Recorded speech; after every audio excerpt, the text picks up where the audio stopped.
네. 자, 양시장 상황 조금씩은 개선되고 있습니다. 오늘도 실전 매매 입장에서 어떤 식으로 좀 준비를 해봐야 될지 이종복 전문가 만나보겠습니다. 전문가님 안녕하세요. 예, 안녕하십니까. 이종복입니다. 아마 이게 한 달 좀 넘었나요? 한 달 전부터 계속 전문가님이 CPI 얘기를 봐야 된다, 중요한 포인트다 이렇게 얘기하시면서 좀 예상치에 대한 부분을 많이 언급을 좀 해주셨었고요. 이제 그러한 부분 속에서 발표가 됐습니다. 이러한 부분도 좀 추가적인 의견을 좀 듣고 싶고요. 전체적인 종목 좀 약합니다. 그 가운데 이제 물가 관련 종목들 그리고 전기차 중에서 일부 종목들이 강세를 띠고 있는데요. 이 부분까지도 좀 답변 부탁드릴게요. 제가 전문가의 사명으로 한번 얘기해 볼게요, 여러분. 그래도 어제는 잠을 한 3시간 반을 잤는데 정신이 좀 말짱합니다. 진행자도 언급을 해줬듯이 제가 이 부분을 길게 얘기하면 뒷부분이 좀 줄어들 수 있지만은 느낌 가는 대로 해외 시장 폭락인데 CPI 후유증이라고 제가 얘기했어요. 근데 모르겠습니다. 요새 뭐 토마토 TV 사람들은 내가 신규 전문가인 줄 아는데 저는 저 후유증이라고 쓴 게 다 이유가 있어요, 여러분. 자, 한번 얘기해 볼까요, 여러분? 우선 나와 있는 결과치를 갖고 지표 해석에 의미를 둬야 돼요, 여러분. 제가 하는 해석과 일반적인 사람들이 하는 해석의 차이점도 여러분들이 좀 구분을 좀 한번 해보시고요. 뭘 얘기를 하려고 하는 거냐면 CPI 예상치를 처음에는 8.5 수준 플러스 마이너스 8.6인가 막 처음에는 그랬었어요. 근데 갑자기 느닷없이 CPI를 8.1로 예상치를 내렸습니다. 그러면 제가 여러분들한테 연휴 전에 나스닥이 12,500, 그러니까 저는 이미 나스닥을 연휴 때 올라가는 걸로 봤다는 얘기가 되는 거죠. 이종복은 말에 답이 있다고 그랬으니까. 12,500 정도까지 갔다가 이제 우리나라 이제 나오기 전날 CPI가 이제 다가오니까 이제 이 사람들도 좀 불안불안하게 이제 그죠? 그래서 좀 만약에 밀리면 12,500을 깨느냐 막 그런 전망을 줬던 거예요, 제가. 근데 예상치를 8.1로 내려놔 버렸으니 그냥 막 쳐올렸죠. 그래 놓고서 8.1로 예상을 해놓고 제가 진짜 웃으면서 얘기하는데 이게 배워야 산다였으면 아마 눈 동그랗게 뜨고 얘기했을 거예요. 보시면 이게 해석이 뭐가 중요한 거냐면 근원은 계속 올라가지만 근원도 기존에 6.6이 있으니까 이건 문제가 안 됩니다. 그 뒤가 문제인데 일단 이거 갖고 얘기해 볼게요. 8.5였어요. 8.1로 내려놨어요. 8.3이에요. 미국장도 제가 봤을 때는 좀 과하게 빠진 거고 이거 다 제가 봤을 때는 짜고 치는 고스톱입니다. 이거 요새 멘탈 코치 드라마 하지 않습니까? 짜고 치는 고스톱은 진짜 타짜가 옆에 있어야 됩니다. 이종복 같은. 그러니까 8.3으로 나왔다는 얘기는 지금 물가가 떨어지고 있는 거예요. 자, 근데 금리 인상을 이제 0.75를 당연시 해놓고 이제 1까지 올리니 일하고 있는 겁니다. 그러니 이런 걸 가지고 과연 개인 투자자들이 어떻게 시장 대응을 할까? 제가 이런 얘기를 좀 하고 싶은데 딱 간단해요, 여러분. 상대방의 패를 내가 봐야 됩니다. 그러니까 저들이 하는 행태, 그러니까 미국 사람들 경제학자들 이종복이보다 뭐 능력 안 된다라고 봐야 되는 거 아닌가, 여러분? 그죠? 그 사람들이 지표를 저렇게 예측을 해버렸기 때문에 저렇게 나온 거기 때문에 사실 저는 지금 이 CPI 갖고는 걱정되거나 겁은 나지 않습니다. 계속 한번 가볼게요. 뭐가 걱정되는 거냐면 기술적으로 이렇게 주식이 움직이다가 이렇게 엄청난 음봉을 보게 되면 이게 심리적으로 위축을 받는 게 문제가 되는 거죠. 그러면은 매수세가 약화됩니다. 그래서 종목들이 힘이 떨어지는 거예요. 만약에 이게 이렇게 엄청난 음봉이 아니고 뭐 개파락의 양봉이거나 같은 지수여도 개파락의 양봉이거나 뭐 아니면은 횡보 중에 그냥 이렇게 나왔다. 그러면 심리적으로 안정감을 가져서 매수세가 세집니다. 이게 주식이에요, 여러분. 그래서 중심이론도 좀 알고 여러분들이 그런 걸 좀 아셔야 되는데 중요한 거는 물가는 분명히 낮아졌는데 누구 맘대로 저렇게 기술적으로 만들었느냐 이게 일단 중요하고 해석하는데 그다음에 이제 금리는 뭐 무조건 올리게 돼 있어요, 여러분. 그러니까 계속 얘기하지 않습니까? 이제 경제 지표가 좋아야 돼요. 경제 지표가 좋으면 이건 기회입니다. 예, 중기적으로 흔들리는 게 천하의 기회가 되는데, 여기서 이제 한 가지 말씀드리고 싶은 게, 경제 지표가 좋을 거에 대해서도 저는 이제 거시기한 거죠. 그러니까 제가 여러분들한테 막 장담을 못 하는 거죠. 예전 같았으면 아마 또 장담했을 텐데, 저는 지금 상황은 문제될 게 없다. 금리 올릴 게 뻔하고, 파일은 무조건 올립니다.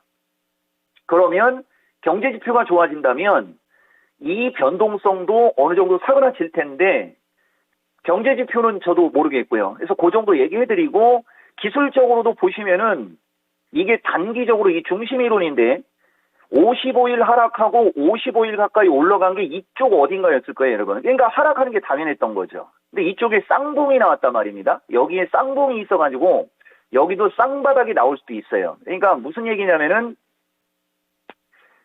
이게 이제 중심이론을 좀 아는 사람들이 많으면 좋은데 언제 열받아가지고 손도 막 저게요, 여러분. 이게 62일, 78일, 60일 그러면은 16일 동안은 크게 뭐 그렇게 뭐 별일 없을 겁니다. 그리고 그 사이에 밀리면 그 이후를 보고 매수가 맞는 겁니다. 저는 이런 얘기는 여러분들한테 제가 사명감을 가지고 얘기해 주죠. 문제는 그 뒤, 경제지표에 따라. 그래서 어쨌든 주식시장은 기술적으로 움직이는 게 맞는데 느닷없이 CPI를 이상하게 만들어가지고 이런 뒤통수를 쳤다. 그리고 어제도 말씀드렸듯이 저는 3년 동안 새벽 3시까지 방송하면서 이런 경우를 한두 번 본 게 아니고 너무 자주 봤습니다. 오늘 장도 제가 이제 종목 얘기로 한번 가보면 물가 관련주가 움직임이 좋은 것도 이유가 있겠지만은 우선 요거 한번 보여드릴게요. 보다시피 오늘 종합이 폭락하는데도 우측은 빨간색이 많은데 몰려서 많고 좌측은 빨간색이 없고 거의 10%룸합니다. 그러니까 좌측 섹터가 이따 후장 전략에서 얘기해 드릴 수도 있지만은 좌측 섹터는 장이 어느 정도 긍정적으로 움직일 때 아니면은 좌측 섹터가 움직임이 좋을 때는 장이 긍정적으로 움직인다. 이렇게 얘기할 수도 있고 우측 섹터는 지수 상관없이 자기네들이 가고 싶으면 가는 쪽. 거기에 이제 지수가 흔들릴수록 유독 우측 섹터가 강한 그런 흐름이에요. 그래서 오늘 장은 선별적 종목 장세에 물가 관련주, 전기차, 그다음에 중소형 철강주 등 많습니다. 그래서 이따 후장 전략 얘기하지 말고 말 나온 김에 보시면 자 삼성전자서부터 이쪽은 일단 시간 관계상 시간만 많으면 뭐 여러분들한테 매일같이 다 해주죠. 시가총액 상위 10종목서부터 자 현대건설 오늘 좀 나오죠 여러분? 예, 오히려 지수가 급락하는데 올라가고 있습니다. 이 시간에 여러분들한테 긍정적으로 얘기했던 것 중에 가장 적게 올라간 쪽 오늘 같은 날 올라가요. 그 다음에 보다시피 삼신 L&D 쏘죠. 얼마 전에는 3기가 쐈고, 그 다음에 이제 제가 이 시간에 여러분들한테 얘기했던 것들 중에 이제 파워넷이나 이쪽은 아직은 못 가지만은 이쪽 전기차 섹터가 무지하게 많습니다. 그렇지만 너무 소형주라 여러분들한테 제가 세게 얘기하기는 좀 그렇고, XR 관련주 애플 움직임 좋으니까 지금 보세요. 더구전자 같은 거 날라가죠. 이 패턴이 매집주 패턴이었거든요. 아마 이 종목의 유튜브를 보는 사람들은 알 겁니다. 이게 매집주 패턴입니다. 이런 게. 요새 이런 종목 중에 잘 가는 게 요건 특징주 얘기해 드리는 거예요. 이제 태경산업도 또 요새 좀 잘 가고 이런 식으로 매집주로 얘기했던 게 그게 금양이었어요, 여러분. 뭐 이토마토 분들은 잘 모르겠지만은 이 종목의 유튜브를 보는 분들은 금양 다 압니다.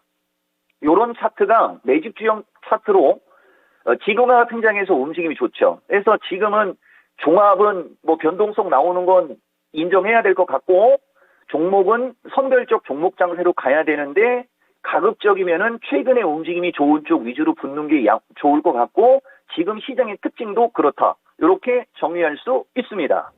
네.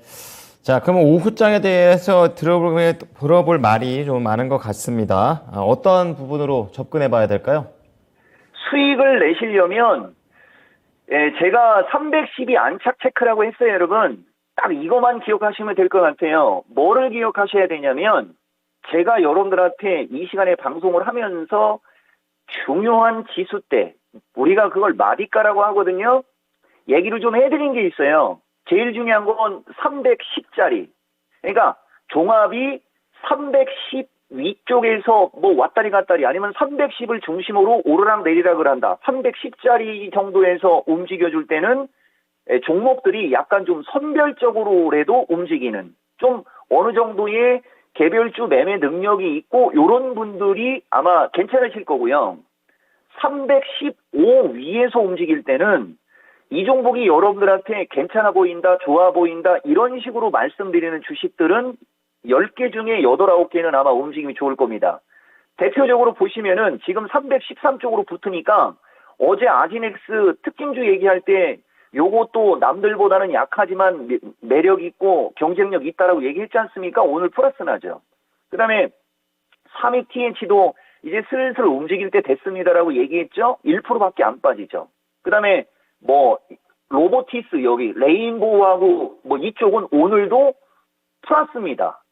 315 쪽으로 가니까 웬만하면은 저런 주식이 되게 많이 생긴다고 보시면 되고 특징주 중에 이거 하나만 얘기해 드릴게요. 이건 변동성이 좀 있는데 아머센스가 ESS 관련주거든요. 그러니까 315 위쪽에 여러분들한테 제가 ESS로 얘기해서 대박난 거 아머그린텍 있죠. 요새는 이거 말도 안 하지 않습니까? 이 종목은 이렇게 고점으로 가면 내가 좋다라고 하고 추천 의도가 있었던 주식도 말을 잘 안 하는데 그 대표적인 게 포스코 케미칼. 그죠? 이렇게 고점으로 가버리면 이제 더 이상은 얘기 잘 안 합니다. 습성 자체가. 만약에 지금 종합이 320 위쪽에 있었으면 아마 얘네들 계속 얘기했을 거예요. 근데 지금 저는 종합이 320에서 322 수준 정도면 또 고점으로 봤죠. 어제도 보듯이. 그래서 어제도 특별히 종목 얘기를 안 했고 310은 위에 있고 315 플러스 마이너스로 될 것 같을 때는 제가 뭐 보는 주식들은 가끔 얘기해 드려요. 여러분들한테. 그런 거 참고하시면 될 것 같아요. 그리고 제가 하나만 좀 긍정적인 얘기 해드릴까요, 여러분? 근데 이것은 중기입니다. 그러니까 장기는 반드시 경제지표가 좋았을 때 전망을 할 수 있고 예측을 할 수 있어요. 대신 지금 상황에서 중기 전망은 사명감으로 얘기해 드릴 수 있어요. 여기서는 밀림은 매수가 맞습니다. 중기 전망으로는 여기는 매수가 맞는데 무슨 주식을 매수하느냐가 중요해요. 그 종목들은 시가총액 상위 종목이나 구찌가 굵은 둘은 안 돼요. 구찌가 굵은 쪽은 안 되고 제가 맨날 하는 얘기 있죠. 지금 두 번째 얘기로 넘어갈게요. 포트폴리오 조정 기회라고 해서 뭐가 좋으냐면 전기차는 소재 재료 계속 보시는 거고요. 소재 재료. 그 다음에 인공지능, 자율주행, 메타버스 이런 쪽 있죠. 그쪽은 매수입니다. 이 종목 이름으로 얘기했어요. 여러분들 제가 네이버, 카카오 같은 주식은 매수할 만하다라는 얘기 죽어도 안 하지 않습니까? 이런 주식은 죽어도 안 하잖아요. 얘기할 이유가 없는 쪽이고 이쪽은 지금은 아주 장기적으로는 몰라도 중기적으로는 시가총액이 높은 네이버처럼 많이 빠진 주식이 아니고 시가총액이 좀 중급에 들어가는 많이 빠진 쪽, 그게 메타버스입니다. 그리고 반도체 섹터, 시스템 반도체도 마찬가지고 그런 쪽으로 하시는 게 좋을 거예요.